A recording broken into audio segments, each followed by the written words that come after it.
Buenos días a todos y gracias por asistir a un nuevo foro de la alimentación que comes, en este caso para hablar de política agrícola común, un tema que parece que es mucho del ámbito agrícola y ganadero, pero que se ha demostrado, y en estos meses más, que no es solo de agricultura y ganadería, sino que es de alimentación. Tenemos 500 inscritos en el debate, lo cual pues significa o parece significar que hay cierto interés por el tema y por los ponentes que nos acompañan. Esperemos que el debate responda a las expectativas de todos. El encuentro lo patrocina AgriFood Comunicación, que es una empresa de comunicación especializada en el sector agroalimentario con más de 10 años de experiencia, que organiza además este evento a través de su plataforma de eventos que es AgriFood Congress, agrifoodcongress.es, una plataforma en la que desde su creación, pues allá por el mes de abril, mayo, ha congregado ya a más de 4.000 personas. Así que gracias por la organización y vamos a empezar el debate. Hoy me acompaña también una compañera y periodista de mucha experiencia en el sector agroalimentario, que es Elisa Plumet, y además es presidenta de la Asociación de Periodistas Agroalimentarios de España. Y ambos dos vamos a presentar este encuentro. Así que, buenos días, Elisa. Buenos días, Ricardo, y buenos días a los ponentes de hoy, a nuestros invitados y también a quienes nos ven más allá de estas cámaras a través de sus pantallas de ordenador o pantallas de teléfono móvil. Muchas gracias a todos por acompañarnos en este encuentro virtual llamado el debate de la PAC en España, que sin duda muchos de nuestros compañeros periodistas agroalimentarios van a seguir con interés y que se puede seguir a través de Twitter, de esa red social, a través del hashtag #LaPAC en España. El Twitter, la red social Twitter va a servir para hacer difusión y divulgación de este evento. Para hacer las preguntas, quienes estén interesados en preguntar durante la sesión de hoy, lo pueden hacer a través de la pestaña que tienen en sus pantallas que pone preguntas. Ahí las iremos revisando. Aunque también de entrada quiero avisar que tenemos poco tiempo, tenemos 1 hora y media y la verdad es que las preguntas que no se puedan responder a lo largo de esta hora y media, pues se las enviaremos a los consejeros para posteriormente publicarlas en las publicaciones online de agrifood.es, en kecom.es y en euroganadería.eu.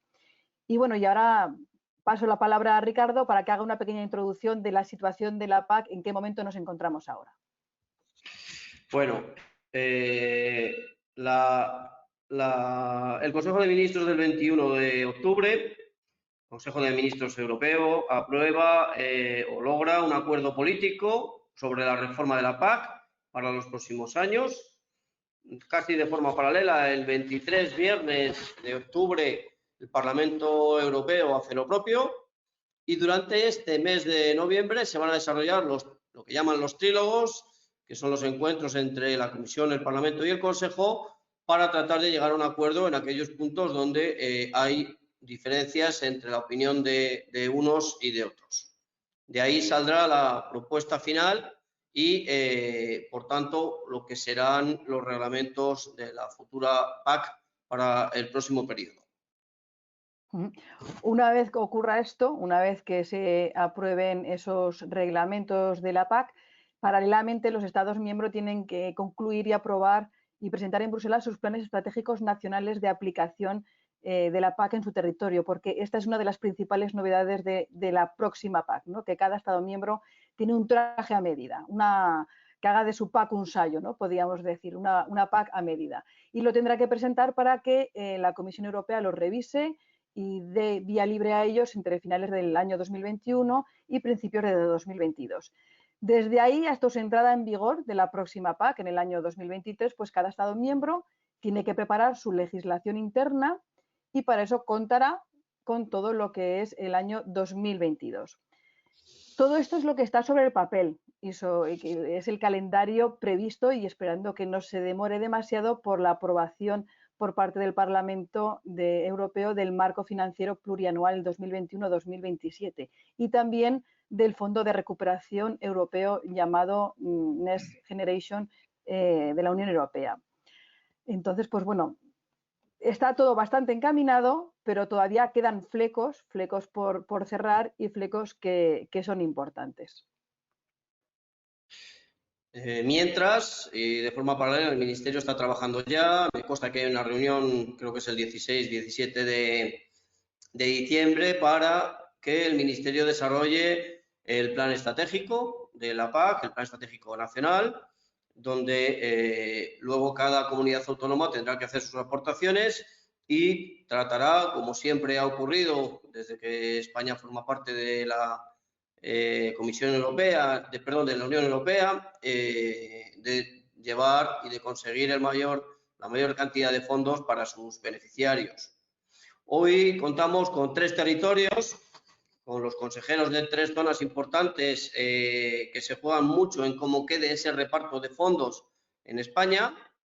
Hemos invitado a otros, pero por agenda no han podido participar, y vamos a analizar con ellos los principales temas que plantea la propuesta, sus principales novedades, y vamos a ver que nos den su opinión sobre lo que ellos consideran que tiene que ser la política agrícola común que se aplique en España a partir del 2023. Bueno, pues a continuación paso a presentarles a los 3 ponentes de esta sesión por orden alfabético en función de comunidad autónoma y seguiremos así a la hora de realizar las preguntas. En primer lugar, nos acompaña el consejero de Agricultura, Ganadería y Medio Ambiente del Gobierno de Aragón, Joaquín Olona. Buenos días, ¿qué tal, Joaquín? ¿Qué tal? ¿Cómo está, consejero? Hola, muy buenos días. Saludos a todos, también a mis compañeros consejeros, a José González de Galicia y a Paco Martínez Arroyo de Castilla-La Mancha. Muchas gracias. Contamos también con el consejero de Agricultura, Agua y Desarrollo Rural de la Junta de Castilla-La Mancha, Francisco Martínez Arroyo. Muchas gracias, Francisco, por acompañarnos. ¿Qué tal? ¿Todo bien? Sí, todo bien. Buenos días a todos. Elisa, Ricardo y también a mis colegas, a José y a Joaquín. Bueno, y también contamos con nosotros, que lo vemos allí al fondo de la imagen, porque tienen la cámara así, no la pueden mover, nos lo ha dicho el consejero de Medio Rural de la Junta de Galicia, José González. Buenos días, señor consejero, ¿qué tal? Gracias por acompañarnos esta mañana. Sí, buenos días. Yo aprovecho también para saludar a mis colegas de Aragón y de Castilla-La Mancha y, por supuesto, a vosotros. Y aprovecho también para agradeceros la invitación en una cuestión tan importante para Galicia, pero para las otras comunidades autónomas que estamos hoy aquí, como es la PAC y el diseño de la PAC del periodo 2000. Aunque al final nos vamos al 23, pero es 21-27, efectivamente, pero a partir del 23. Una cosa, Elisa, antes de empezar y por operativa, consejeros, vamos a intentar ser concisos en las respuestas, porque hemos anunciado la finalización a las 13 horas, así que les pido concreción. Y nada, empezamos. Adelante, Elisa. Bueno, pues comenzamos y, como he dicho, si les parece, vamos a llevar el orden de Aragón, Castilla-La Mancha y Galicia para hacer, porque las preguntas van a ser las mismas y cada consejero responderá lo que piensa respecto a las preguntas realizadas. Una de las grandes novedades de la actual política agraria común, como hemos comentado hace unos minutos, es el Plan Estratégico Nacional que tiene que presentar cada Estado miembro. El Ministerio de Agricultura lleva trabajando bastantes, por decir años, lleva ya años trabajando en informes, en un montón de estudios sobre la futura PAC, sobre la incidencia de la PAC hasta ahora en nuestro país, y ya tiene que tener más o menos esbozado un plan estratégico nacional que ya se puede, no sé si ya lo han visto los consejeros en la conferencia sectorial, los consejos consultivos, en esas reuniones de las comunidades autónomas con el Ministerio. Me imagino que todavía no se ha entrado en el meollo del debate, porque además el debate en esta ocasión de la política agraria común no va a ser tanto en Europa, sino en España, lo que se llama la negociación hispano-española, este nombre tan extraño que le hemos dado, ¿no? Consejeros, Joaquín, Francisco y José, ¿cuáles creen que van a ser los puntos más polémicos a debatir en las reuniones que tengan en el Ministerio con otros consejeros y con el Ministerio? ¿Los debates los prevén complicados o a lo mejor no tanto como en otras ediciones, en otras ocasiones de la PAC? Joaquín. Bueno, yo lo primero, desde luego, decir que llevamos en la conferencia sectorial y en el Consejo Consultivo llevamos ya muchos meses, incluso años, debatiendo y trabajando. Yo creo que por primera vez en España creo y además también me sumo al agradecimiento en relación con este debate, se ha empezado a debatir cuando había que empezar, no esperar a los reglamentos. Y por lo tanto, la primera idea que quería trasladar, yo creo que mis compañeros están de acuerdo, que hace mucho tiempo, muchos meses, incluso años, que venimos debatiendo en cuestiones sustanciales en el marco de la conferencia sectorial Consejo Consultivo. Y es una gran oportunidad. Es una gran oportunidad para que pasemos, ¿verdad?, de la retórica a los hechos. Cuestiones problemáticas y sustanciales, pues bueno, pues yo, en fin, creo que están encima de la mesa. La supresión o no de los derechos llamados los derechos históricos, los derechos individuales y las referencias históricas, la definición del agricultor genuino. Yo creo que son dos cuestiones que van a ser absolutamente determinantes. Hay más, pero bueno, para no alargarme, yo destacaría estas dos. Gracias por la brevedad. Paco, ¿cuáles son las cuestiones que creéis que más se van a debatir?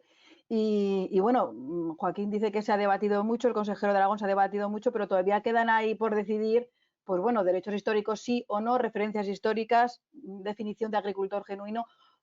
En vuestro caso, para Castilla-La Mancha, ¿cuáles son los principales debates?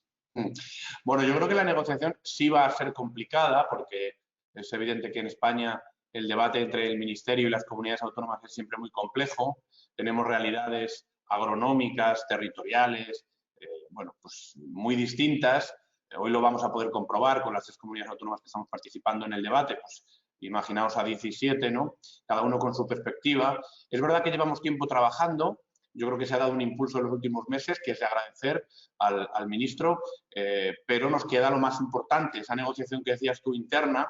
Yo creo que va a ser clave para definir la política que al final va a beneficiar o en un sentido o en otro a nuestros agricultores, a nuestros ganaderos, a la gente de los pueblos.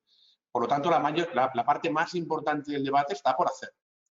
Los reglamentos comunitarios son importantes, nos marcan las pautas, pero como decía Joaquín, poniendo 2 ejemplos, pues tenemos que definir aquí en España qué va a hacer el agricultor genuino, si vamos a ir más allá con un posible agricultor genuino plus, si vamos a intentar no perder a nadie, es decir, que nadie se quede atrás, que para nosotros es muy importante también, y desde luego una cuestión que creo que ya es innegociable, ¿no?, por los tiempos en los que nos situamos, que es la de los derechos históricos, ¿no?, y la de la convergencia. Tenemos que ir a un modelo mucho más sencillo que el que tenemos en este momento. España tiene en este momento, en esta actual PAC, 50 regiones agronómicas para la convergencia, para mantener un sistema que para nosotros pues ya no procede, que es el de los derechos históricos. Y si nos comparamos con el resto de Estados miembros, que bueno, pues hecho ese trabajo previo antes del debate, pues la situación es terrible, ¿no? España tiene 50 regiones de convergencia, que el siguiente país en esta PAC en la que estamos es Alemania con 13. Luego el Reino Unido tiene 3 regiones, Francia y Finlandia 2, y el resto de Estados miembros, 23, 1. Claro, nosotros no podemos seguir siendo la excepción. Tenemos una oportunidad única. Esta PAC es la oportunidad de verdad de hacer las cosas bien, de poder argumentar bien a los ciudadanos, y para poder argumentar bien la PAC tiene que ser justa. Y desde luego esto lo conseguimos con un modelo en el que se trate a todos los agricultores y ganaderos por igual. Mucho se tiene que negociar para reducir esas 50 regiones en las que tienen otros países, ¿no? Porque sorprenden sobre todo las de Francia y Finlandia, con 2. Reino Unido ya lo tenemos fuera de la Unión. José González, consejero de Galicia, ¿cuáles son los principales puntos que ve usted de debate en los consejos consultivos, en las reuniones que tienen con el Ministerio sobre la PAC? Sí, buenos días otra vez. Yo creo que aquí debemos de sentar todos claramente una posición de partida, que es una posición de lealtad institucional, y al final nosotros vamos como Estado a luchar a la Unión Europea para conseguir traer la mayor cantidad posible de presupuesto para nuestros agricultores, ganaderos, y yo incido siempre mucho en las conferencias sectoriales, silvicultores también, porque la PAC, el segundo pilar, más bien el segundo pilar, el FEADER, pues tiene implicaciones también en el ámbito forestal, que para Galicia es muy importante, ¿no? Desde esa posición de lealtad con el Gobierno central y de lealtad también y entendimiento de las situaciones de cada comunidad autónoma, quiero decir, ya lo apuntaba Francisco, que además, y ya como punto de partida, pues ha puesto, dijéramos, el énfasis en aquellas cuestiones que evidentemente tiene que defender una comunidad autónoma como Castilla-La Mancha, y quiero decir que lo entiendo perfectamente, pero cada uno tenemos nuestra idiosincrasia y tenemos nuestras características. Y aquí, hoy Galicia, dijéramos que resume un poco esa idiosincrasia, no solo de Galicia, sino que de las comunidades autónomas de la cornisa cantábrica, porque de hecho, además, tenemos firmado una postura común de País Vasco, Cantabria, Asturias y Galicia. Yo no me convierto aquí en portavoz de nadie, pero sí coincidimos en el posicionamiento en cuanto a, dijéramos, el primer pilar, ¿no? A mí me parece que es importante para el debate, si os parece, si queréis, nos centramos primero en el primer pilar, que es todo esto de agricultor genuino, ayuda básica a la renta, derechos históricos, porque quizás sea, mis colegas lo podrán confirmar, donde más hemos avanzado en las conferencias sectoriales. Lo que es el plan estratégico que afectaría al segundo pilar, pues bueno, estamos en un momento inicial de diseño, aunque nosotros ya apuntamos desde Galicia la necesidad, en los papeles que hemos mandado al Ministerio, de que haya un diseño de abajo arriba, es decir, que se nos deja a las comunidades autónomas diseñar nuestros planes y que después los elementos comunes a todas esas comunidades autónomas pues se puedan contemplar como elementos a nivel estatal, ¿no? Pero sí me gustaría advertir que en la negociación inicial, y repito, es una negociación que nosotros apoyamos por lealtad institucional, desde luego algunas de las decisiones que se han tomado a nivel europeo pues no se corresponden con las reclamaciones que nosotros, los consejeros de la cornisa cantábrica, teníamos acordados, ¿no? Por ejemplo, el capping y la degresividad de las ayudas, y seguro que podremos hablar de ellas, han pasado a ser de aplicación voluntaria por los países, se ha reducido su alcance potencial y también el pago redistributivo. Es decir, varias de las cosas que nosotros apoyamos como muy importantes, porque tenemos explotaciones con poca superficie agraria útil y entendíamos que era necesario pues esos apoyos, por ahora la línea no va en lo que nosotros defendíamos. Y entendemos, repito, que el Gobierno español puede apoyar una postura que tiene mayor incidencia en otros territorios. Pero al final, en esa negociación entre comunidades autónomas, tendremos que recoger las sensibilidades de todas las partes del territorio. Por lo tanto, como primer apunte para este debate es lo que yo traslado. Muchas gracias a todos. Consejero. Cogiendo el hilo de lo que mencionaba el consejero González, ¿qué opinión tenéis cada uno de vosotros sobre la ayuda básica a la renta para la sostenibilidad y la definición o lo que sería el agricultor genuino y cómo puede influir en cada una de vuestras regiones? ¿Empiezo yo? Sí, Joaquín, por favor. Bien. Bueno, a ver, desde luego ponemos énfasis, y es cierto, que en España, bueno, las distintas comunidades autónomas tenemos agriculturas muy distintas, agriculturas y ganaderías muy diferentes, como ocurre en el conjunto de la Unión Europea. Y eso yo, desde luego, no soy quien lo vaya a negar, y que hay que tener y tenemos la oportunidad para tener en cuenta, ¿verdad?, esas diferencias y, por lo tanto, ajustar la nueva PAC a nuestras necesidades regionales. Dicho esto, yo, desde luego, apoyo totalmente una política nacional, una política española, una política agraria europea, por supuesto, y nacional. ¿Y qué quiero decir con esto? Que creo que ponemos demasiado énfasis en las diferencias y para mí hay un hecho que es central y absolutamente prioritario. Todas las comunidades autónomas, todos los agricultores y ganaderos, con independencia de lo que producen, del sector en el que están, comparten un mismo problema y es la brecha de renta. La brecha de renta, yo vengo diciendo que es la deuda pendiente de la PAC, es la promesa incumplida permanentemente de la PAC. Por lo tanto, contestando a la pregunta, para mí la ayuda básica a la renta es fundamental. Para mí es el núcleo de la PAC y debería tener muchísima más importancia. Para mí es absolutamente estratégico, es donde se debería concentrar el presupuesto, porque estamos hablando de una política agraria. El problema, insisto, desde mi punto de vista, que todos compartimos y nos ayudaría a ponernos de acuerdo, es que todos los agricultores tienen ese mismo problema de una brecha de renta impresionante, de la que se habla demasiado poco. Creo que el sector es poco consciente de esa brecha de renta y, por lo tanto, la ayuda básica a la renta para mí es, en esencia, la propia PAC. La figura del agricultor genuino, fundamental, porque la renta hay que apoyarle la renta a quien la tiene insuficiente, a quien tiene esa brecha de renta. Por lo tanto, para mí es, insisto, la clave de la PAC. Francisco. Sí, bueno, pues varias cuestiones. Compartir un poco el análisis del consejero Gallego, ¿no? Cuando comentaba lo de la cornisa cantábrica, porque entiendo la singularidad del territorio, lógicamente, ¿no? Yo me refería más a otra cuestión, ¿no? Creo que tenemos la oportunidad de que un agricultor que tenga olivar de secano en Aragón cobre lo mismo que un agricultor que tenga olivar de secano en Castilla-La Mancha. Tenemos esa oportunidad. Hoy no es así.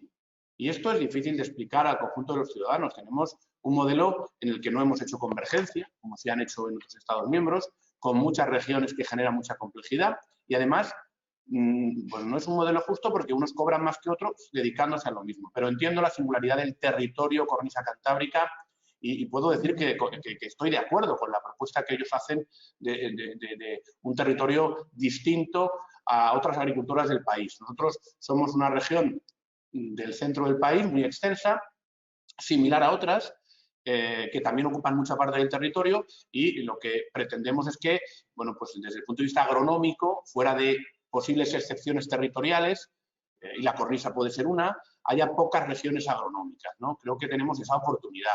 Pues leñosos de secano, leñosos de regadío, herbáceos de secano, herbáceos de regadío, pastos. Bueno, parece razonable que vayamos a un modelo así en un país como el nuestro, que es verdad que es diverso, por eso tiene estas cuestiones a veces territoriales que pueden ser excepciones, pero no podemos ir a un modelo que es tan distinto del que tenemos, del que tiene el resto de Europa. Y desde luego sí ir a una convergencia de las ayudas real. También comparto el análisis que hace Joaquín. Yo creo que él además ha sido el que nos ha trasladado siempre la importancia de la cuestión de la renta, que evidentemente todos reconocemos, yo también particularmente, pero ese concepto más definido de brecha de renta que tienen los agricultores de todo el país y de toda Europa es la clave. La PAC es una política que tiene que contribuir a compensar la pérdida de renta, lo que los agricultores y ganaderos no perciben por otra vía, y por lo tanto hay que defender muy bien esa ayuda básica a la renta y dirigirla muy bien. En este momento estamos en un planteamiento que el propio ministro nos ha trasladado a los consejeros de una definición de agricultor genuino, que sería el que accedería a la ayuda básica a la renta y a los ecoesquemas, según el planteamiento en el que estamos trabajando, que tenga al menos el 20% de sus ingresos procedentes de la actividad agraria. Está entre el 20 y el 30, lo que el ministro nos trasladó. A nosotros nos valen las dos opciones. Creemos que la que apuesta por el 30 es más ambiciosa desde el punto de vista de dirigir mejor el objetivo y nos valdría en Castilla-La Mancha también, y creo que también valdría desde el punto de vista de la mayor parte de las regiones, pero yo siempre insisto en no perder a los más pequeños, en no olvidar a las explotaciones pequeñas, a las explotaciones familiares, que también son muy importantes desde el punto de vista del territorio. Para eso yo creo que el reglamento nos ha ayudado mucho, con un régimen de pequeños que ya establece el propio reglamento, hasta 2.000 euros de ayuda por explotación, que creo que en España va a ser muy interesante desde el punto de vista de la gestión de la nueva PAC, porque vamos a tener muchos perceptores dentro de ese régimen de pequeños, muchos más de los que tenemos ahora, y eso nos va a permitir, espero, no dejarnos a nadie fuera y simplificar también la política, que es otro objetivo. Don José González. Sí, fíjese si llevamos una posición común, Joaquín, y nacional, que están hoy aquí probablemente dos tipos de agricultura de lo más divergente que puede ser, por sobre todo la estructura territorial, como es Castilla-La Mancha y Galicia, y al final estamos apoyándonos todos seguro y en la lucha final pues estaremos siempre defendiendo los intereses de nuestros agricultores y ganaderos. Yo creo, y mis colegas lo han escuchado en las negociaciones, seguro que lo pueden afirmar, que nosotros tenemos una postura que buscará consensos seguro, tanto en lo que se refiere al agricultor genuino, a los derechos históricos o a la posible convergencia entre regiones, ¿no? Entendemos que habrá que establecer un ámbito temporal en el cual se traslade esto, pero yo quiero subrayar la situación en la que estamos algunas comunidades autónomas, en concreto Galicia, que nos afecta claramente desde el punto de vista de toda esta negociación. Doy datos, ¿no? La superficie agraria útil media en Galicia de hectáreas por granja, en el sector lácteo gallego, que es sin duda el sector más potente en nuestro ámbito primario, somos el 40% de la leche de España, estamos prácticamente ya en los 3 millones de toneladas, tenemos una superficie media de 22 hectáreas por explotación. 22, Paco, Joaquín, es que estamos hablando de una cuestión trascendental para nosotros, pero es que además esas 22 hectáreas se reparten en parcelas medias de 1.500 metros cuadrados. No es que tengamos una parcela de 22 hectáreas, es que tenemos multitud de parcelas dentro de esas 22 hectáreas. Y yo doy otro dato importante, se está hablando de que vamos a tener que abrir el primer pilar, las ayudas básicas, y no digo yo que no se tenga que hacer, al vino, a las frutas y a las hortalizas. Pero es que Galicia tiene una posición de partida absolutamente inasumible. Y me remito a los datos otra vez. Fíjense, la superficie agraria útil de Galicia representa el 21% del territorio. Que cojan las demás comunidades autónomas y vean la media. La media nacional está en el 45,8. Es decir, estamos por debajo de la mitad. Y además, la superficie elegible a efectos del primer pilar de la PAC respecto de la superficie agraria útil es poco más del 50%, cuando en el resto de comunidades autónomas la media es del 80%. Por lo tanto, oiga, vamos a abrir todas las discusiones, que a nosotros nos parece bien, pero si se está hablando de derechos históricos y de divergencias, habrá que analizar también estas divergencias desde el punto de vista de la superficie, que a mí me parece, desde luego, esencial. Y después yo añado otra cuestión, para el debate importantísima, al menos en Galicia. Una parte de la superficie agraria útil, que de hecho no está siendo apoyada por la PAC, en Galicia arde recurrentemente. Tenemos un problema medioambiental con los incendios forestales y, por supuesto, tenemos que buscar mecanismos a través también de la política agrícola comunitaria para apoyar esa actuación de prevención y lucha contra los incendios forestales. Y esto viene, sin ninguna duda, por abrir a nuevas superficies también las ayudas del primer pilar. Por lo tanto, yo repito, Galicia tiene una postura de máximo consenso, de la procura de máximo consenso, estableciendo los criterios siempre en defensa de nuestros agricultores, ganaderos y silvicultores, pero que tenemos que entrar en el debate de aquellas cosas que también preocupan y afectan al ámbito de nuestra comunidad autónoma. Porque damos por hecho que se acaban los derechos históricos. Joaquín. Bueno, yo desde luego desde Aragón lo venimos proponiendo y planteando desde el 2016, desde antes de empezar la reforma. Y para mí es algo absolutamente esencial, sin lo cual difícilmente podremos hacer la reforma en profundidad que necesita nuestro sector. Una reforma que tiene que ser en favor del modelo de agricultura familiar, pero esto no basta con decirlo. Yo creo que hay demasiada retórica al respecto. Tiene que ser real y para eso tiene que haber cambios en profundidad que no podrán ser manteniendo los derechos históricos, creo que por razones obvias. Simplemente anotar una cuestión, podría anotar muchas, ¿no? Pero a mí me parece que no se puede mantener algo que va en contra de los jóvenes, por ejemplo. Tiene mucho, o sea, la defensa de los jóvenes y de la incorporación de la mujer será pura retórica si mantenemos los derechos históricos por razones, creo que obvias, que no hace falta explicar. Francisco. Bueno, yo coincido básicamente con el consejero de Aragón.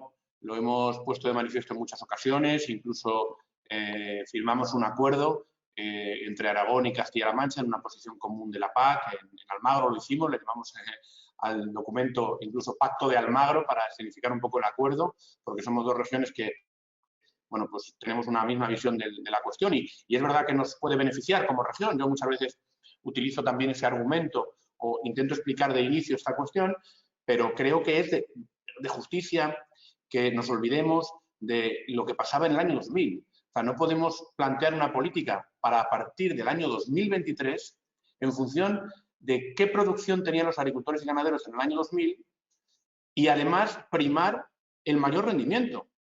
Es decir, vincular a eso que hemos llamado derechos históricos ayudas que van a recibir los agricultores y ganaderos a partir del 2023. Creo que ya fue un error, y lo he dicho claramente con las regiones, la decisión, y aquí soy muy crítico, la decisión que tomó el ministro Arias Cañete en su momento, porque, en fin, el planteamiento de cambiar las cosas para que no cambie nada, como él mismo dijo, de que no haya trasvases entre agricultores ni entre territorios, es una forma muy pobre, creo yo, de afrontar la política, lo que tenemos delante. Y, desde luego, si no vamos a un modelo de desaparición de derechos históricos, coincido plenamente con Joaquín, no vamos a resolver el problema que él también denomina de la brecha de renta. Y, desde luego, no vamos a poder conseguir objetivos. Y es verdad que muchos hablamos de lo importante que es la incorporación de los jóvenes, como decía también Joaquín, el tema de las mujeres, de muchas otras cuestiones de la innovación, pero claro, si no vamos a un modelo real, de ayudas reales para agricultores de verdad, pues probablemente no estemos haciendo las cosas bien. Creo que es el momento en España de hacer lo que otros países europeos ya hicieron, eliminar los derechos históricos, ir a un modelo de convergencia que nos permita además argumentar bien las ayudas, poder explicarlas, porque esto que yo estoy intentando explicar ahora mismo es muy difícil que lo entienda la gente normal, ni siquiera los propios agricultores y ganaderos. No tiene ningún sentido decir que a mitad del siglo XXI, 25 años después, estamos pensando en mantener lo que era realidad en el año 2000, al inicio del siglo. En fin, yo creo que es una cuestión, en esta PAC, me parece que innegociable. Consellero. Sí, si vamos al volumen de derechos históricos que percibe cada hectárea dependiendo del territorio, seguro que entenderemos el posicionamiento. Yo puedo entender el posicionamiento de Aragón y de Castilla-La Mancha sin ninguna duda. Yo lo que creo es que estamos en una situación de statu quo que, si se va a variar, se tendrá que variar en un periodo de transición y desde luego, oiga, repito, en Castilla-La Mancha, Francisco, con todos mis respetos, el 88% de la superficie agraria útil tiene derecho a percepción de las ayudas. Claro, es que si repartimos, tengamos en cuenta que Galicia está en el 58% de superficie agraria útil.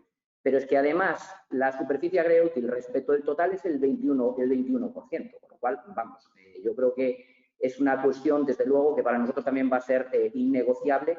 El que, yo solo doy un detalle, buena parte de las explotaciones ganaderas de Galicia tienen superficie agraria hoy que no es elegible a efectos de la PAC, por las razones que fueron.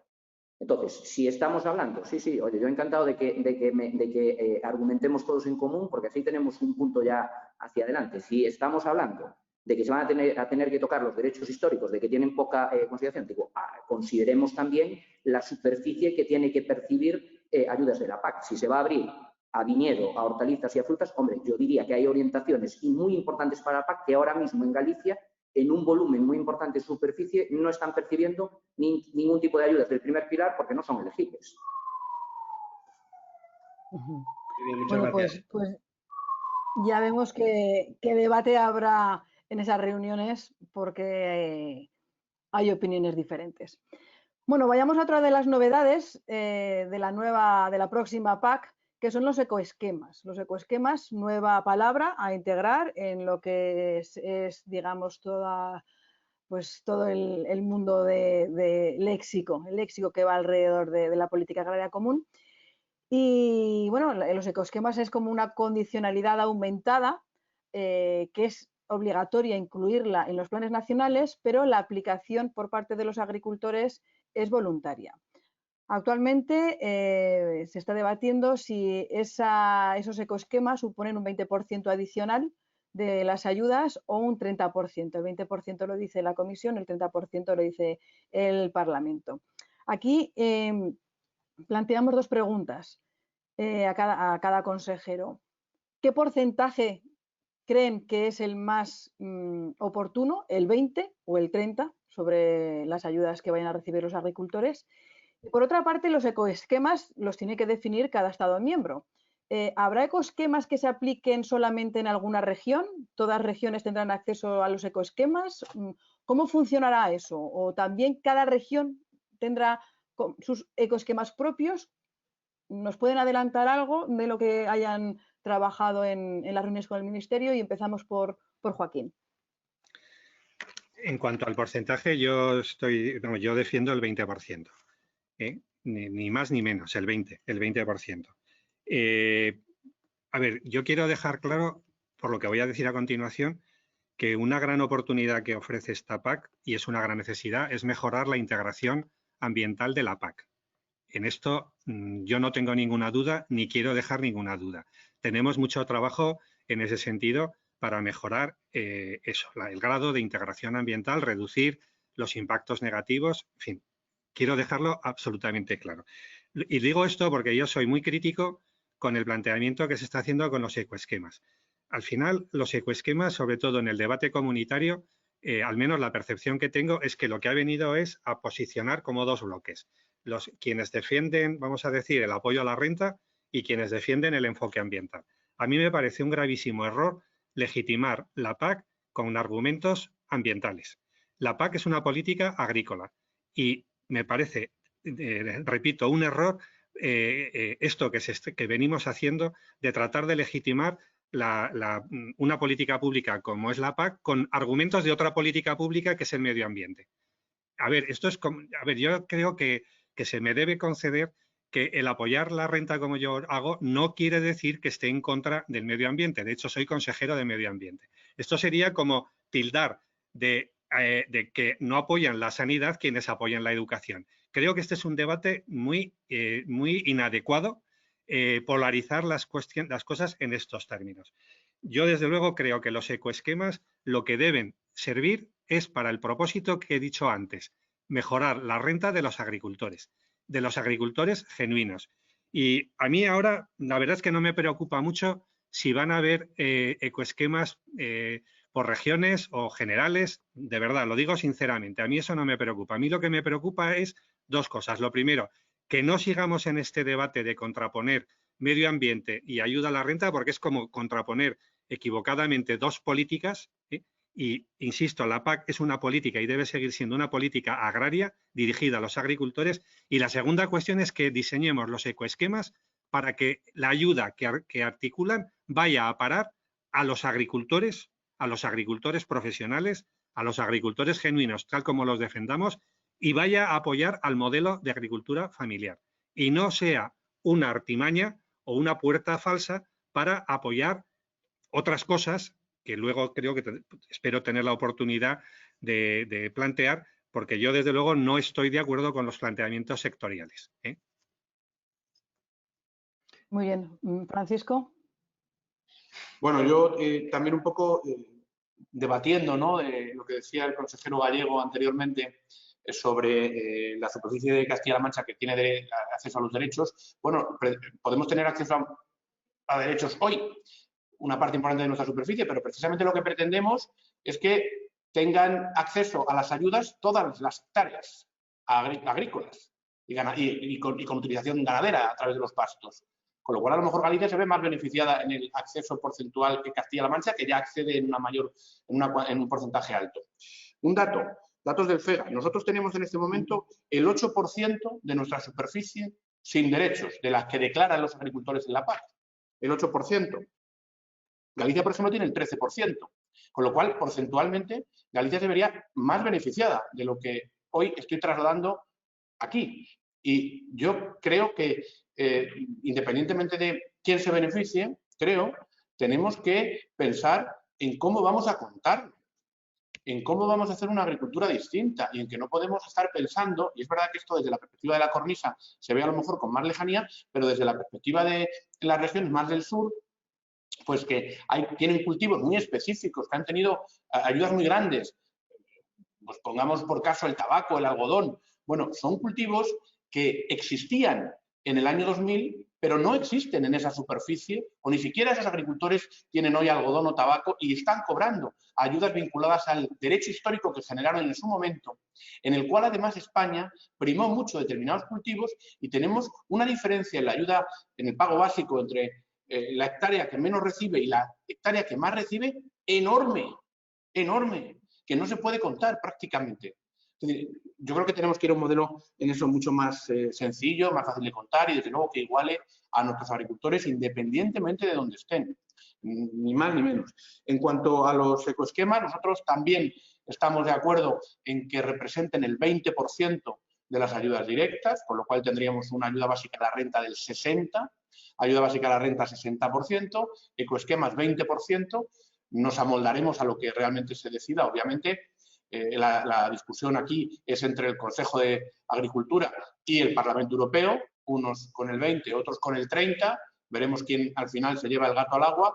Si fuera el 30, pues más esfuerzo tenemos que hacer en definir ecoesquemas que respondan realmente a las necesidades del sector para beneficiar a nuestros agricultores y ganaderos. Creo que los ecoesquemas deben ser nacionales.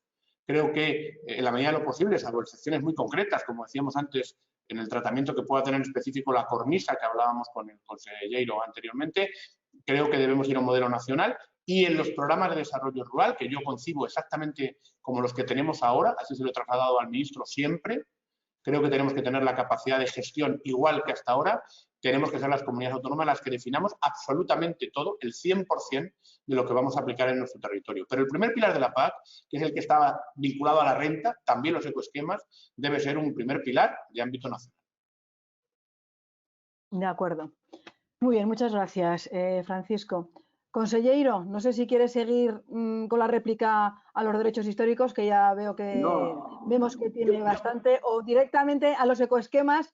¿Qué porcentaje considera usted más apropiado? Y, Elisa, bueno, si me su disculpa, yo creo aplicación. que centrar la discusión en dos aspectos tan técnicos, a ver, yo que me ha costado hacerme con ellos, de los derechos históricos y también de las regiones, ¿no? Pues probablemente a lo mejor dificulte un poco la comprensión final de todo esto que estamos hablando, entendiendo perfectamente lo que dice el consejero de Castilla-La Mancha. Yo lo único que le digo es que si Castilla-La Mancha tiene un 8% de superficie agraria útil que no es elegible, Galicia tiene el 42%.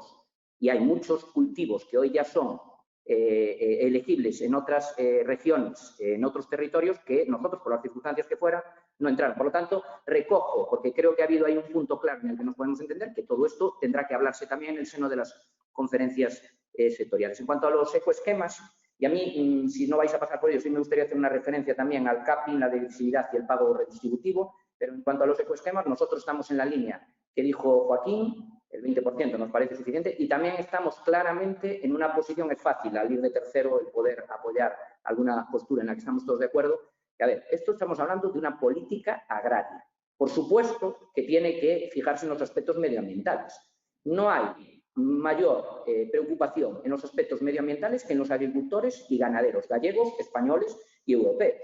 Tienen que ser los protagonistas de este cambio, de esta sostenibilidad medioambiental. Ahora bien, tienen que ser los protagonistas con dinero y con tiempo. No le podemos meter de la noche a la mañana cambios brutales en sus esquemas, porque además, retomando también lo que decía Joaquín de la brecha de renta, si estamos en una situación de dificultad por la vía de los precios, de que esta gente tenga la renta adecuada, si le incrementamos los costes, pues lógicamente podemos tener un problema incluso de quiebra del sector. Por lo tanto, yo creo que ahí hay que incidir mucho, y una de las cuestiones que le trasladé al ministro cuando estábamos hablando de la negociación de la PAC, a mí no me preocupa tanto el dinero o la posible bajada que hemos tenido en la negociación de la PAC, cuanto la pérdida de peso relativo que ha tenido la política agraria en el presupuesto comunitario al meter los 750.000 millones de los fondos de reconstrucción. Que siempre hemos trasladado desde Galicia que deberíamos de tratar que parte de esos 750.000 millones, es cierto que fueron 7.500, pero una parte superior a esos 7.500 millones deberían de ir ligados al sector primario y a proyectos de esta relevancia en el ámbito de la sostenibilidad medioambiental. Sin ir más lejos, Elisa, en Galicia estamos promoviendo un centro de impulso a la economía circular que tiene que ver mucho con el tratamiento de los purines, con el ecoesquema 8, que todos conoceremos, que es precisamente la valorización de estiércoles de rumiantes equinos y también biomasa de origen vegetal. Nosotros entendemos que esto a mayores, debería venir el dinero a mayores de los ecoesquemas. Debería venir a través de los fondos de reconstrucción y debería haber, desde luego, una postura decidida, y aquí creo que cualquier consejero de los que me está escuchando nos podría apoyar, para que el Ministerio de Agricultura, en el reparto de los fondos de reconstrucción, de esos 144.000 millones de euros que vienen para España, que hiciera hincapié en que hubiera una bolsa para proyectos del sector primario, porque nos evitaría tener que estar tirando de dinero de la PAC. A mayores, Y dentro de esa defensa que hacemos de los ecoesquemas, Galicia ha propuesto 3 ecoesquemas que son ambiciosos y que tienen que ver con nuestro territorio. Por un lado, el incremento de la superficie de pastos permanentes, la implantación y conservación de sistemas agroforestales, que es muy tradicional en toda la cornisa cantábrica, especialmente en Galicia. Yo he estado hace poco en Extremadura y lo he visto también. Aquí tenemos que recuperar esos sistemas agroforestales en los que se comparta la ganadería en extensivo con el aprovechamiento forestal.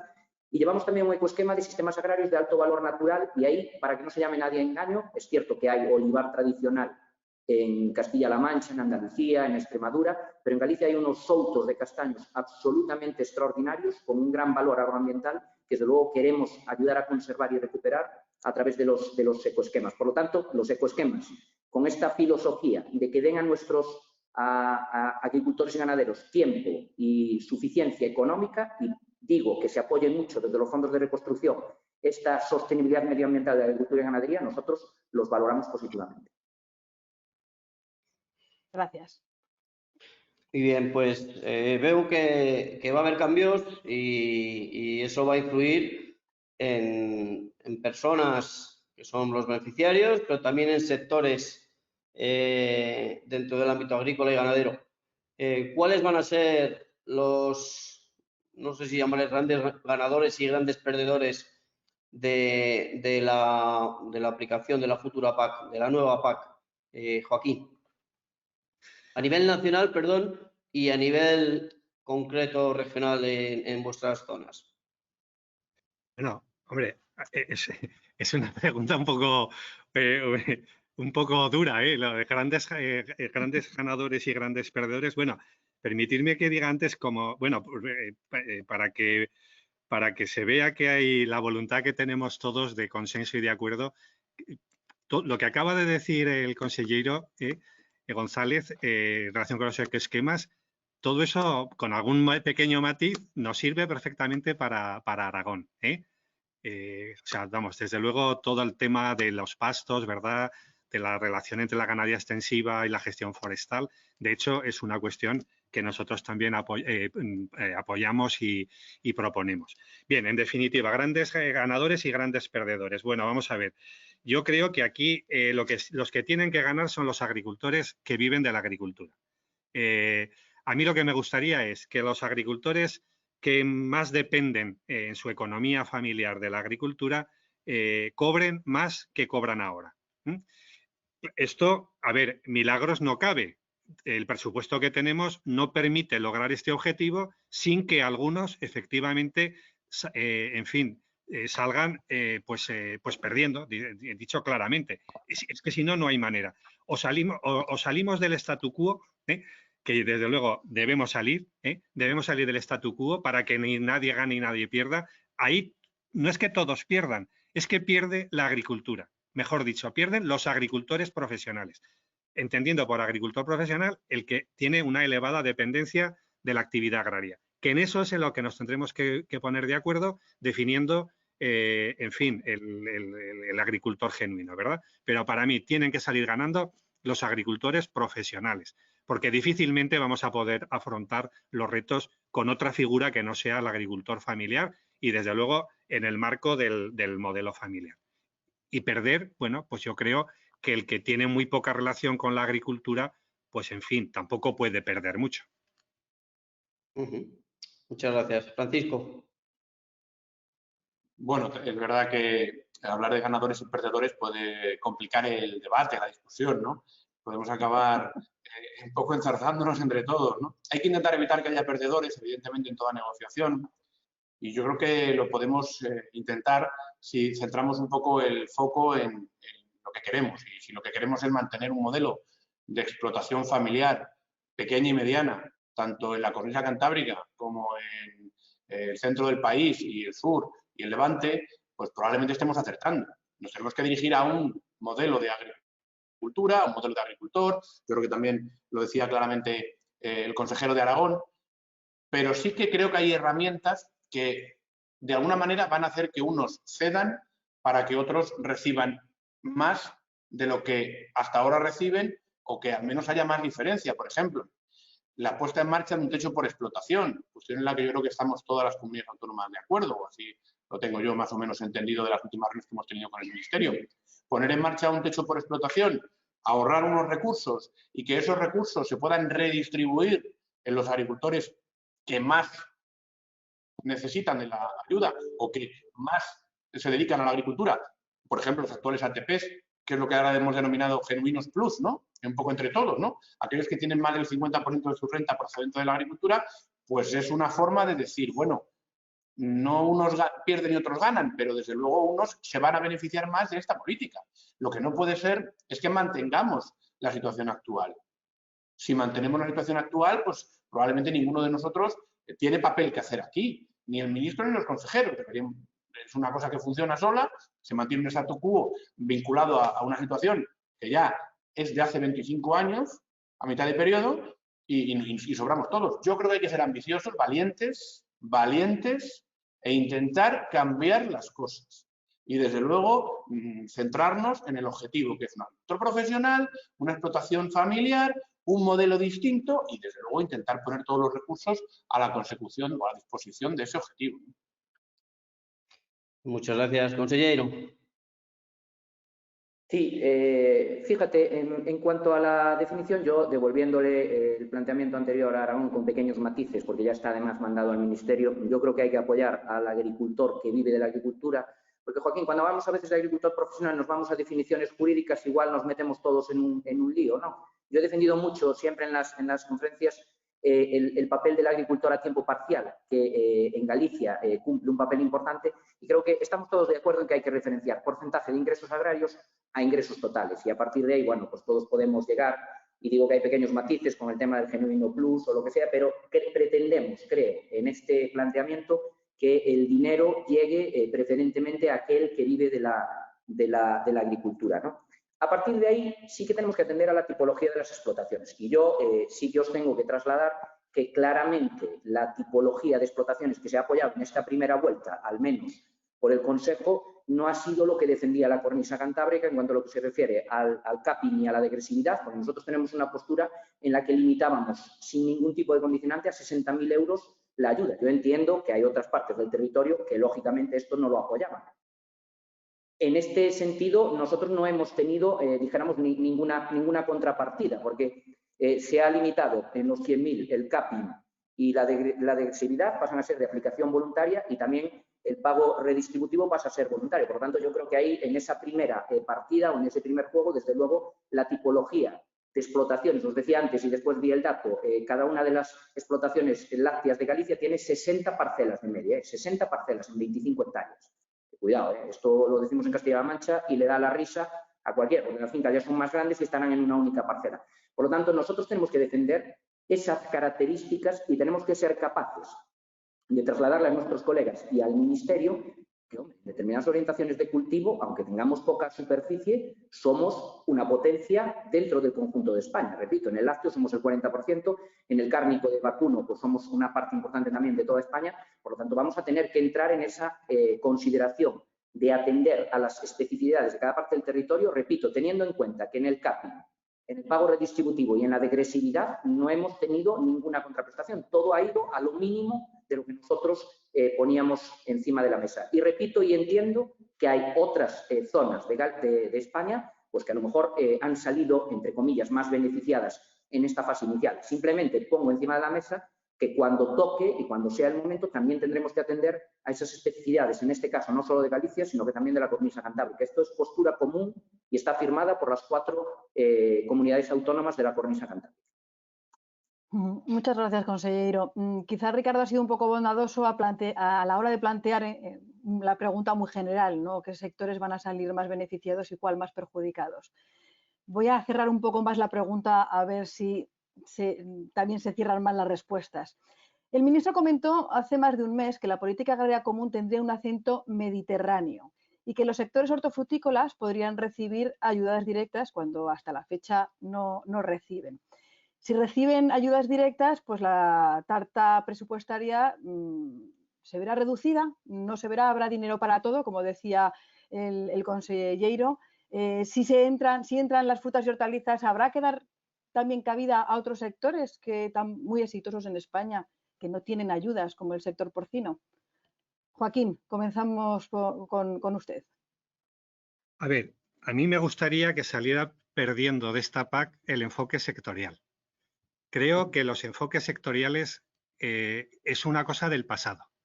La PAC estuvo basada en organizaciones comunes de mercado, pero es que eso yo ya casi no me acuerdo. Eso fue hace más de 20 años. Y el problema es que tenemos un sector agrario, incluidos nosotros mismos, el ámbito político y la administración agraria, que sigue hablando de sectores y pretendiendo hacer política sectorial cuando ya no hay herramientas. La PAC no tiene, queda un reducto que es el reglamento de la organización de mercado, que para mí es un reducto, y lo que tiene son adherencias sectoriales. Yo creo que mientras sigamos hablando de sectores, eso dificulta ponerse de acuerdo. Es que al final el que cobra la ayuda no es el vino, no es la hectárea, no es el viñedo, son las personas, son los agricultores.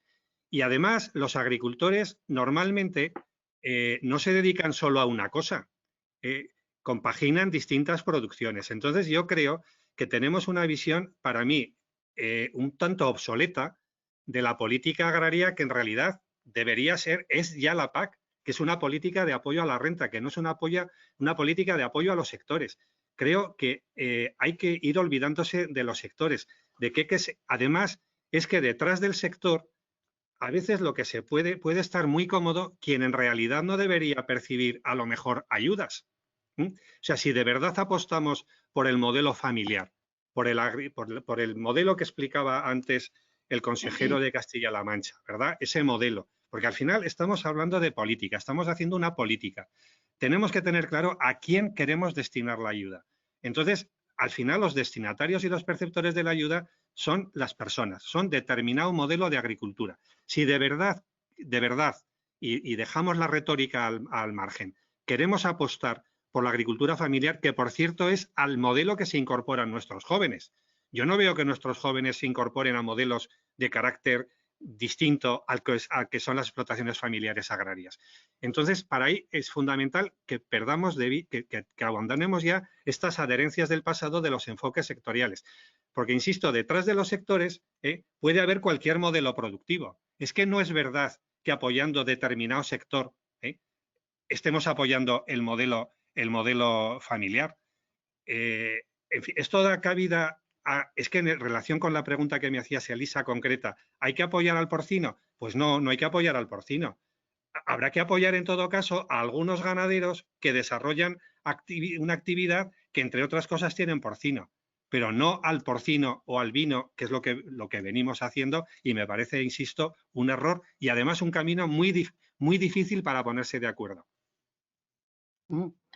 Francisco, en la línea de Joaquín o en otra línea, ¿qué opinamos sobre las frutas y hortalizas que entren en esa PAC más mediterránea? En realidad aquí mezclamos conceptos y al simplificar mucho los mensajes nos olvidamos de cómo fueron las cosas. Y bueno, me veo un poco la necesidad de aclarar una cuestión. Las frutas y hortalizas no están fuera de la PAC, ni está el viñedo fuera de la PAC. En España se declaran cada año 20 millones de hectáreas. 20,4. De esos 20,4 millones de hectáreas, 18,7 tienen derecho a PAC. Y se nos quedan fuera 1,7. Se nos quedan fuera hectáreas que pueden ser de frutas y hortalizas, pero pueden ser de cualquier otra cosa, de cereal, de olivar, de viñedo, de hectáreas de pastos.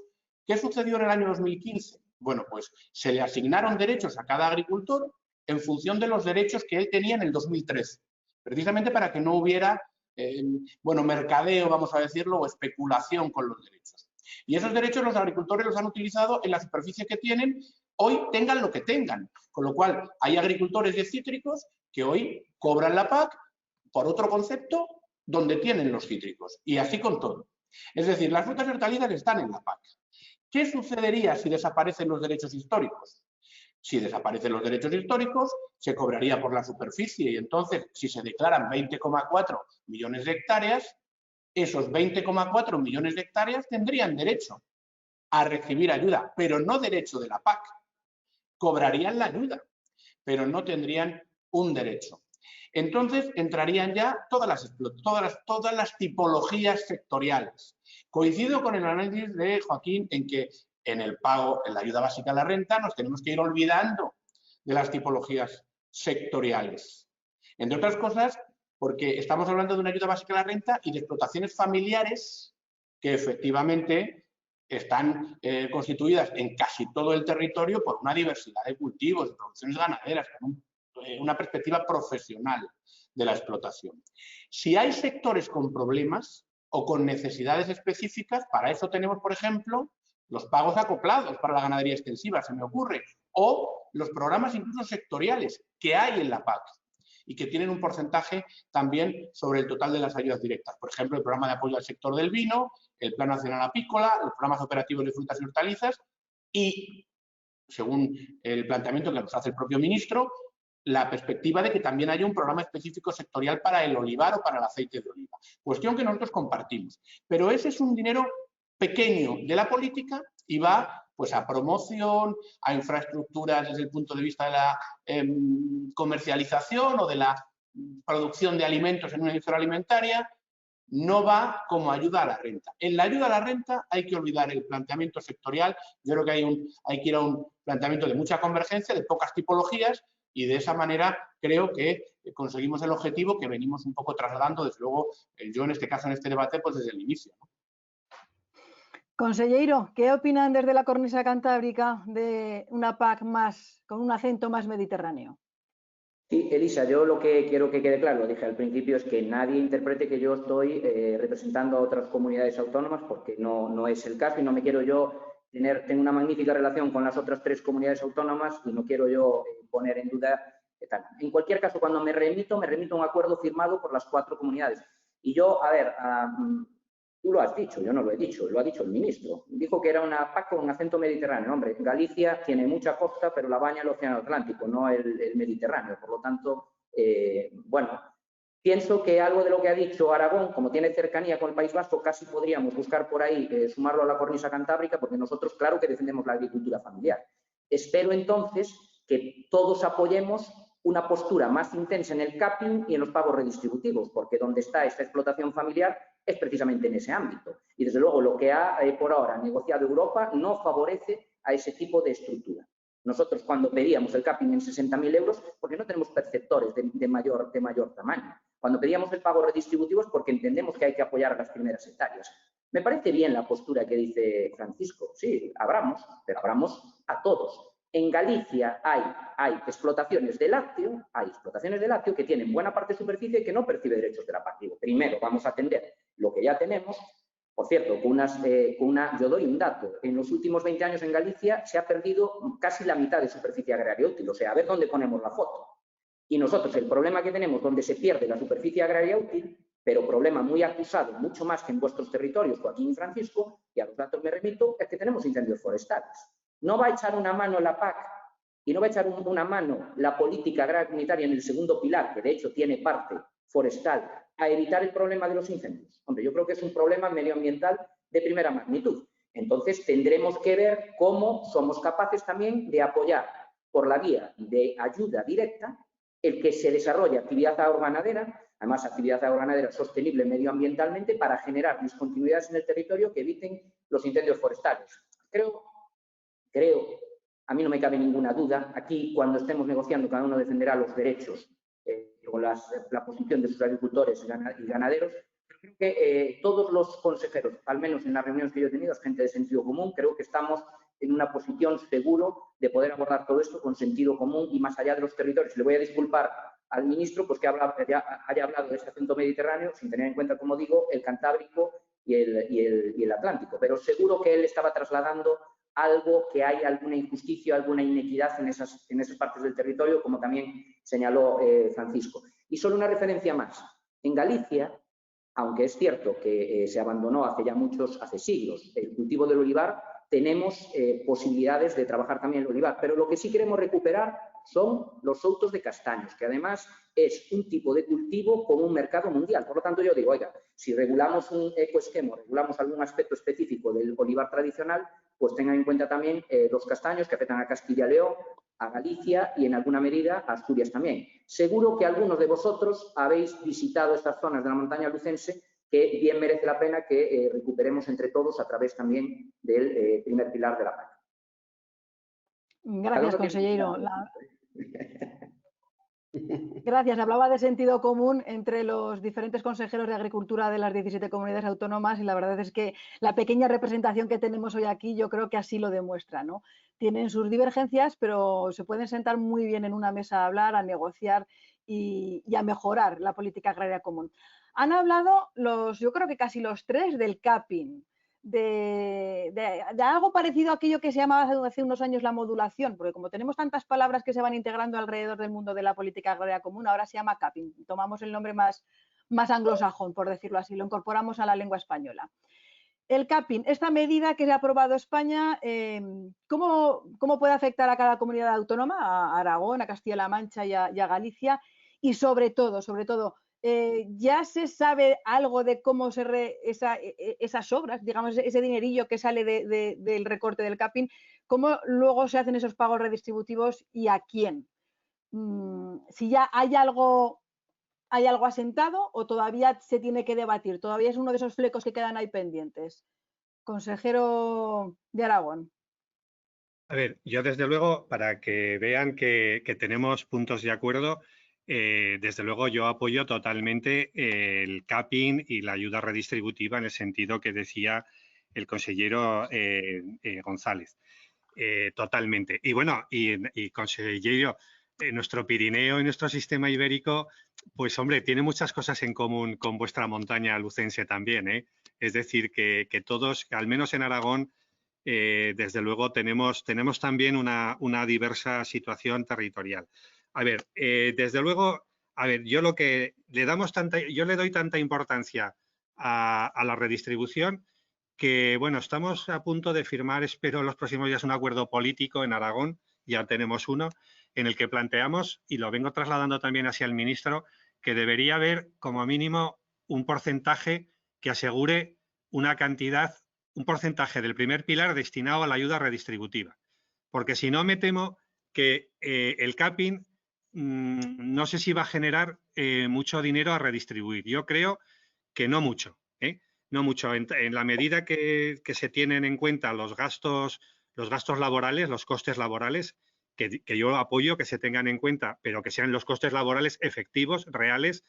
En fin, los análisis que hay por ahí hechos, nosotros también los hemos hecho en Aragón, pues la verdad es que el capping no va a generar, creo que no va a generar una gran cantidad de dinero a redistribuir. Por eso, si apostamos por la redistribución, que yo lo apuesto y lo defiendo totalmente, yo defiendo más que con independencia de lo que genere el capping, que insisto, dejo que no quede ninguna duda, que tiene que estar, hay que establecer un porcentaje, de aquí estamos planteando un 15%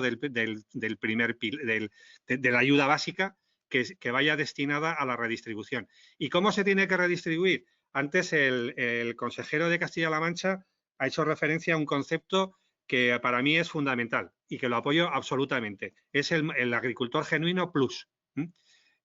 Por razones de prudencia y de sentido común, efectivamente vamos a tener que definir un agricultor genuino de una manera prudente. Totalmente de acuerdo con el consejero de Galicia que el parámetro a utilizar son los ingresos agrarios respecto a los ingresos totales. Aquí nadie está planteando en Aragón que, en fin, la dedicación exclusiva a la agricultura. O sea, igual no hay nadie en Aragón que cumpla tampoco esa condición. Entonces, apostamos por la figura del agricultor genuino plus, que su propia denominación creo que explica por sí misma lo que pretendemos con ella, ¿verdad? Y que sea ese agricultor genuino plus quien sea el destinatario de esos fondos a redistribuir, que, insisto, se tienen que generar en función de un porcentaje y no esperar a ver cuánto somos capaces de lograr a través del capping, que no creo que sea mucho. Y una pregunta, consejero, y ya también que la hago extensible a los demás consejeros. ¿Esos pagos redistributivos se quedan en cada región o van a un saco nacional? A ver, yo creo que otra cosa que me gustaría que saliera perdiendo, y me quedo con esa pregunta de Ricardo de los perdedores, fuera esta tendencia que tenemos a hacer las cuentas como quedo yo. A ver, si es que al final la ayuda no la recibe Aragón, no la reciben los agricultores que desarrollan su actividad en Aragón o que la desarrollan en Galicia o que la desarrollan en Castilla-La Mancha. Y bueno, y yo tampoco sería muy esto de dónde duermen o dónde, ¿verdad? Y cuántos días duermen en no sé dónde. De verdad, yo es que, en fin, yo que apuesto por una reforma en profundidad, lo digo sinceramente, creo que esto de hacer las cuentas a ver cómo queda Aragón o cómo deja de quedar, no es lo más adecuado si pensamos en los agricultores. Bien, también lo digo, que si yo el día que se negocie con mis colegas salgo muy mal parado, pues tendré que pedir asilo al consejero de Castilla-La Mancha en Guadalajara, porque igual no puedo volver a Zaragoza, O sea, que seamos realistas. A ver cómo luego lleva la negociación en Aragón. Francisco Martínez Arroyo, hablamos del capping y a ver si puede responder una pregunta que nos hacen a través del chat, que es dónde se pone el tope de las ayudas en el capping. Yo creo que son 60.000 euros por explotación, pero confírmemelo usted y cómo cómo quiere que se aplique en esa redistribución. Bueno, primero decir que Joaquín es siempre bienvenido en Castilla-La Mancha. Espero que no por ese motivo, sino por otro mejor. Invitados todos, ¿no? También el consejero de Galicia, por supuesto. Bueno, nosotros también tenemos el sistema ibérico, llega a Guadalajara, llega a Cuenca. Tenemos un 45% de nuestra superficie es forestal.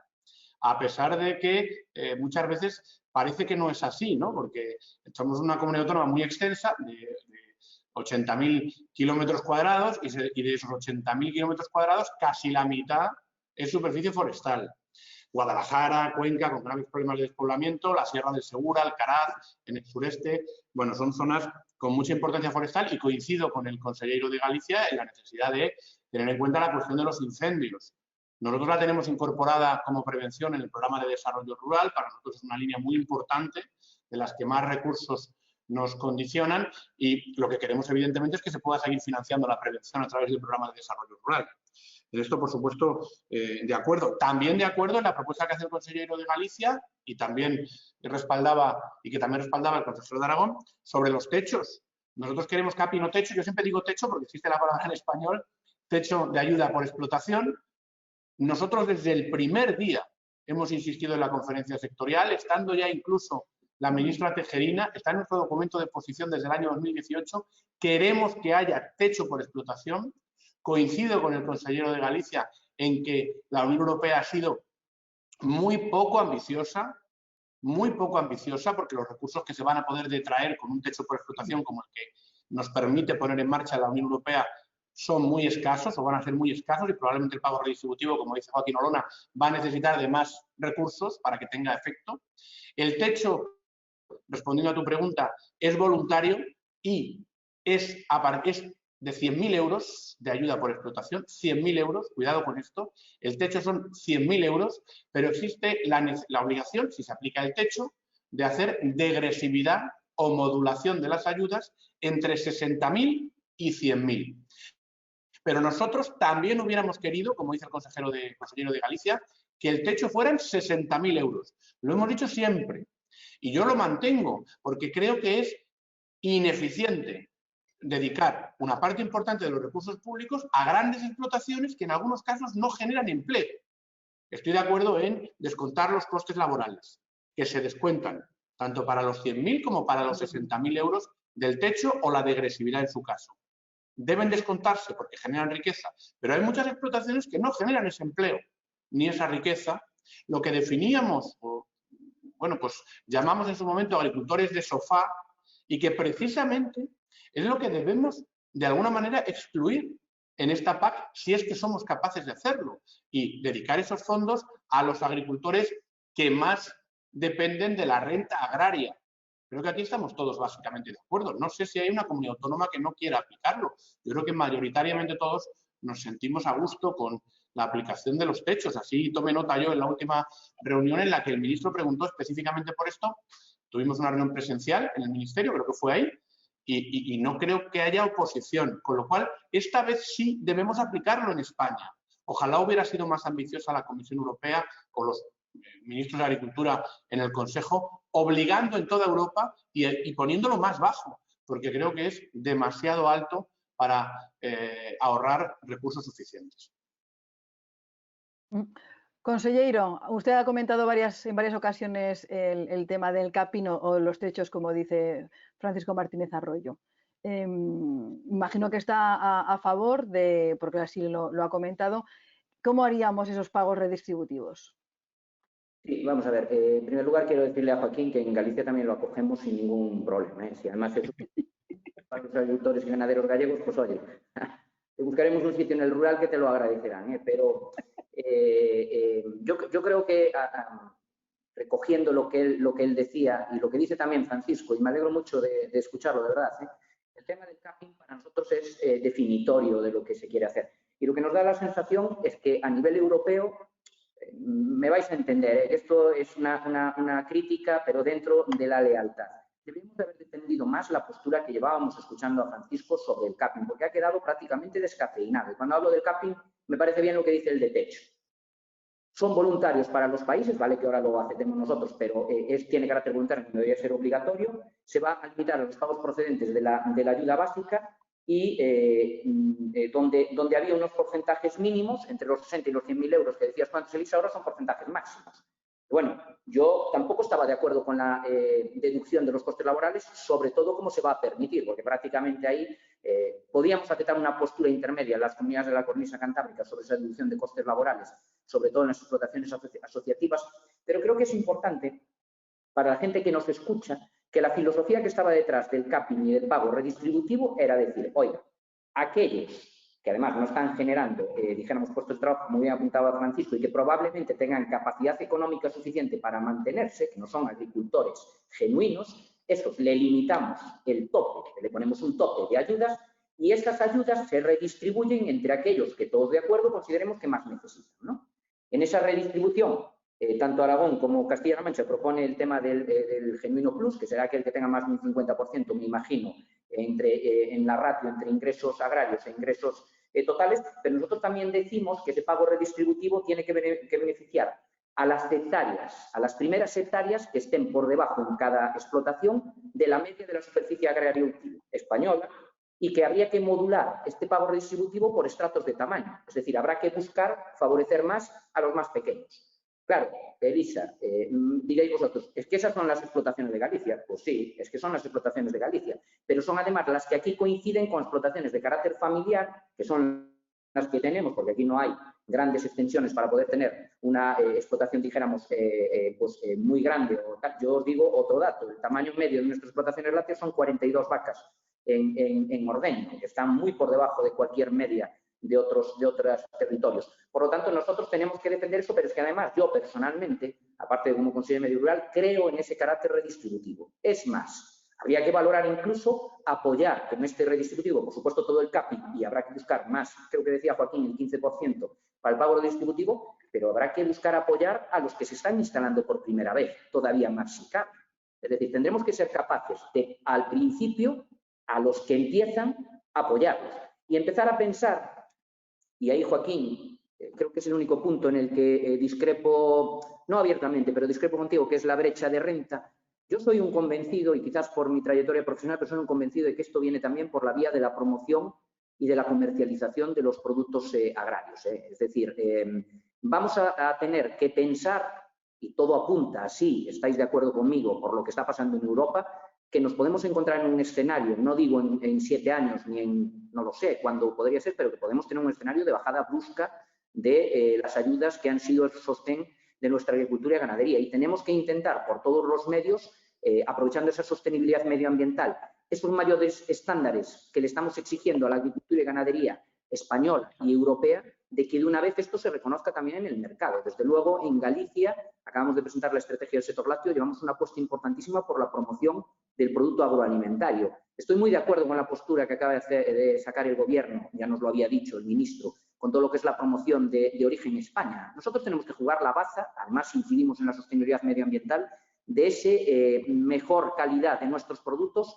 mayor sostenibilidad por el hecho de ser, en este caso, españoles. Yo ahí no me quedo solo en Galicia, porque además, como dice el anuncio, nuestro país es oro, todo lo que tiene en producción agroalimentaria. Yo creo que ahí es el juego que tenemos que jugar a través del segundo pilar. El primer pilar es para mantener la renta, pero el segundo pilar tiene que ser por la vía de la promoción, incentivar esa sensación que ya tiene el consumidor de que el producto español, por el hecho de ser español, tiene esa fuerza. No me tachen aquí de localista, yo creo claramente en este discurso y desde luego nosotros en Galicia lo vamos a implantar sin ninguna duda. Y ahí sí que me gustaría considerar, y nosotros lo vamos a sostener en las conferencias, que en el pago redistributivo analicemos también cómo apoyar más a los que empiezan al principio, haciéndole entender, sobre todo a los jóvenes, que si su negocio tiene rentabilidad y valor añadido, llegará un momento en el que gradualmente podrán incluso no necesitar ayudas.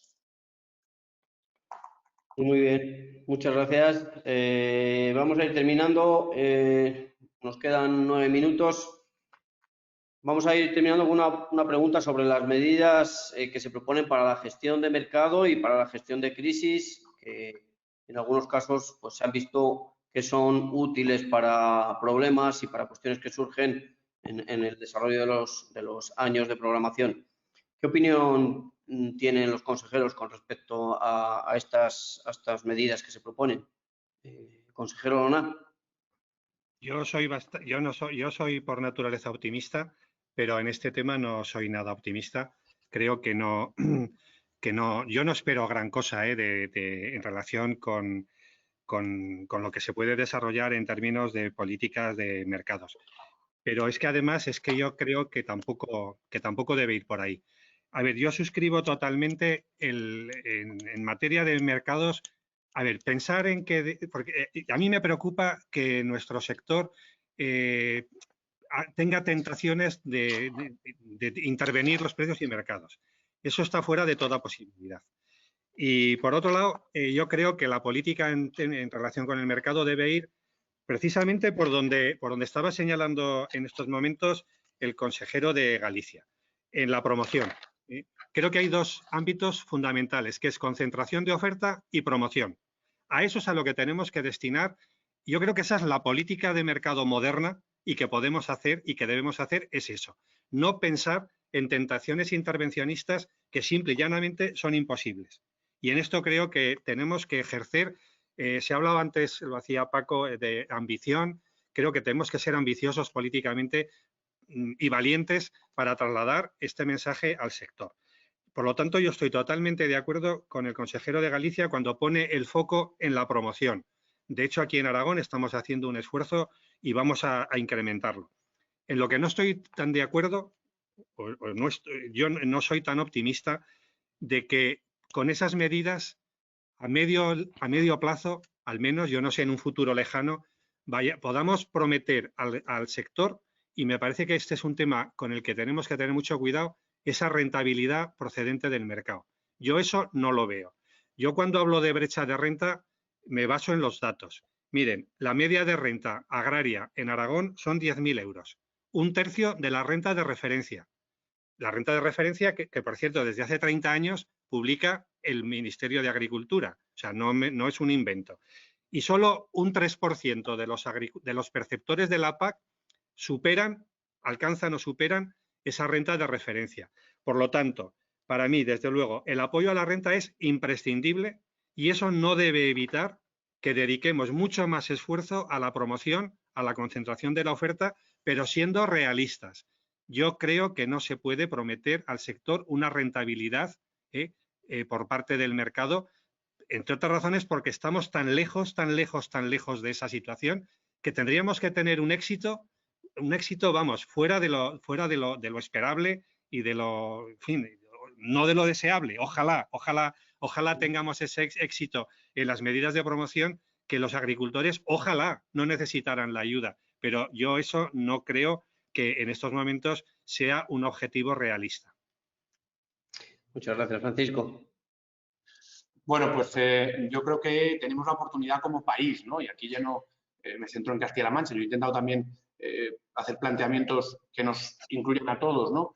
En las intervenciones, pero en este caso más todavía, de avanzar en promoción de nuestros productos agroalimentarios, como decían ambos consejeros.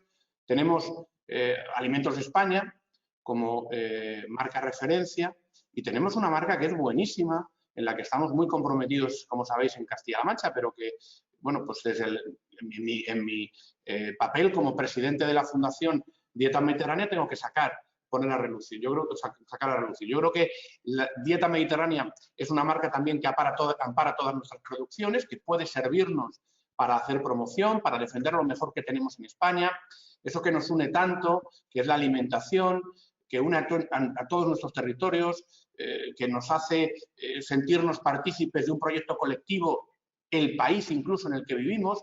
Yo creo que hay muchas cosas de las que podemos presumir con nuestros alimentos y no hacemos suficiente en este ámbito. Creo que hay margen. Evidentemente esto no va a resolver los problemas.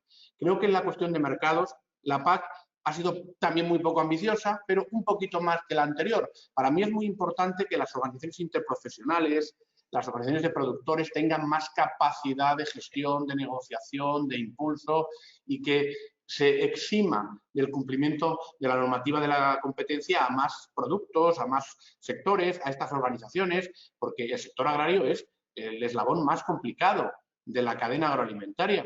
Y esto sucede en todas las comunidades autónomas. Estamos trabajando ahora en la ley de la cadena a nivel nacional, creo que hay mucho recorrido en este ámbito y la PAC nos puede ayudar precisamente a dar mayor capacidad de negociación, más músculo, digo yo muchas veces, a los agricultores y a los ganaderos en la cadena agroalimentaria. Pero lo que está claro, y bueno, como estamos acabando y por si no hay más intervenciones, quiero recalcarlo, es que estamos ante una oportunidad única. Tenemos la oportunidad de gestionar bien muchos recursos públicos y de utilizarlos de manera muy eficiente. Yo creo que no lo hemos hecho así en este periodo de programación, así lo pienso. Y creo que ahora tenemos las herramientas y no podemos fallar. Y esta es una política que ha pasado en los últimos 20 años de ser europea a ser nacional, en muchas de las decisiones que van a afectar a nuestros agricultores y ganaderos.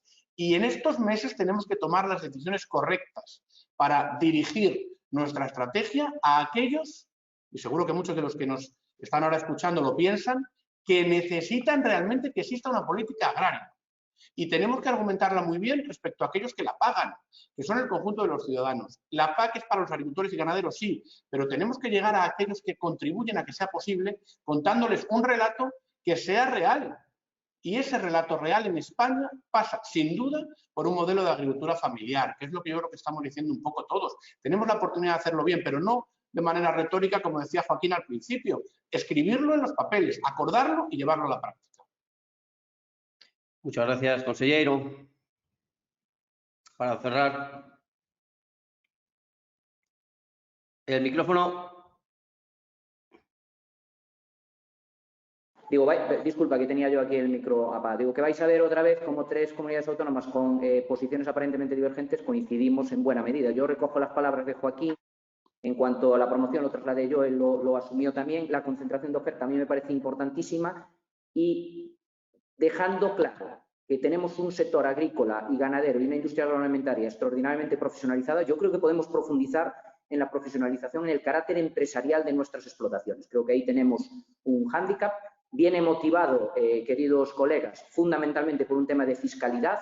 Os vuelvo a dar otro dato, el 97% de las explotaciones de vacuno de lácteo de Galicia son o personas físicas o sociedades civiles. Tenemos muy difícil que haya esta sucesión en las empresas precisamente por esa tipología de personalidad que tienen. Por lo tanto, yo creo que ahí, yo se lo he trasladado en alguna ocasión al ministro, tenemos que ir a una fiscalidad específica para el sector primario español. Hay pocas cosas que justifiquen más una discriminación fiscal positiva que apoyar a un sector primario como el que tenemos en España. Tenemos que con toda naturalidad asumir regímenes de estimación objetiva en una suerte de sociedades limitadas o sociedades mercantiles específicas para el sector primario. No podemos permitir que por una cuestión fiscal estén teniendo, dijéramos, una personalidad jurídica pues, que nos dificulta mucho después el poder profesionalizar el sector. Hay otro aspecto, ya cerrando, que a mí me gustaría también incidir. Joaquín, yo a lo mejor soy optimista en exceso con el tema del mercado, pero creo que la directiva del 19 y lo que ha empezado a esbozar, aunque creo que con poco acierto por ahora, porque entre todos podemos colaborar el gobierno con la adaptación, con la transposición de esa directiva, nos lleva al concepto de coste de producción más margen de beneficio. Yo eso me lo creo totalmente. En la estrategia del sector lácteo gallego acabamos de poner en marcha una aplicación informática de cálculo de los costes de producción que, por supuesto, compartiremos con todos vosotros cuando esté en marcha, que distingue por rangos de explotaciones, porque sabéis que en este momento el poder apoyar una legislación que base el precio del sector primario en costes de producción no es tanto una dificultad ya legislativa o europea cuanto el calcular esos costes de producción correctamente. Por lo tanto, si somos capaces de construir el precio a partir de los costes de producción, ya tendremos andado un camino para poder conseguir esa rentabilidad. En cuanto a los datos que dabas, Joaquín, que yo también conozco y comparto, creo que están algo afectados quizás la renta que perciben hoy nuestras explotaciones precisamente porque los datos de partida están afectados por las definiciones actuales. Vamos a ver cuando entremos en el agricultor genuino, como todos queremos, y definimos y analicemos ahí cuál es la rentabilidad, a ver dónde está esa rentabilidad. Porque sabes que hoy, bueno, pues tenemos, dijéramos, muchos perceptores que no entran dentro de esa categoría. Y por último, Francisco, ibas muy bien hasta que hablaste sobre dieta mediterránea, que también la hay atlántica. Yo no quiero adoptar aquí ninguna posición localista, creerme de verdad, pero España es un país con una diversidad extraordinaria y yo creo que la clave es jugar con el concepto de origen español. Ahí nos tenéis a todos, faltaría más, ¿vale? Pues cada uno estaremos dentro de nuestras cosas. Los grelos hablaremos de ellos en Galicia, pero vosotros habláis de muchísimas otras cosas extraordinarias. España, no en vano, somos una referencia a nivel turístico, pero precisamente también por nuestra gastronomía. Todo eso lo tenemos que hacer valer con marcas propias, con ese origen y, en definitiva, que todo el mundo sepa con claridad esto que estamos trasladando y que en buena parte del mundo pues ya se aprecia, que es la extraordinaria calidad de nuestros productos. Muy bien, pues muchas gracias, consejero. Yo creo que estoy personalmente muy contento de cómo ha ido el debate, de todo lo que se ha puesto encima de la mesa. Agradezco a los consejeros la valentía y la participación, por supuesto, pero la valentía en los planteamientos que han hecho. Y bueno, pues esperemos que se cumpla un poco el sentir general de que los agricultores y ganaderos españoles sean los que ganen y consigamos desarrollar una PAC pues, que beneficie a todos, que ayude a aquellos que se dedican al sector agrícola y ganadero de forma principal y nuestro campo pues lo vea también, eso lo note también en esa menor pérdida de población, en esa vida que yo siempre hablo que tienen que tener los pueblos y que la política agrícola común también debe contribuir a ello. Así que muchas gracias a todos. Gracias también a Elisa por su aportación y por su dirección del debate, a los periodistas agrarios por su colaboración también. Y bueno, pues nos vemos en un próximo debate. Que esperemos pues se vayan concretando todas estas cosas. Gracias a todos y hasta pronto. Muchas gracias a todos. Un abrazo para todos. Un abrazo a todos. Un abrazo y buenos días a todos. Adiós. Adiós.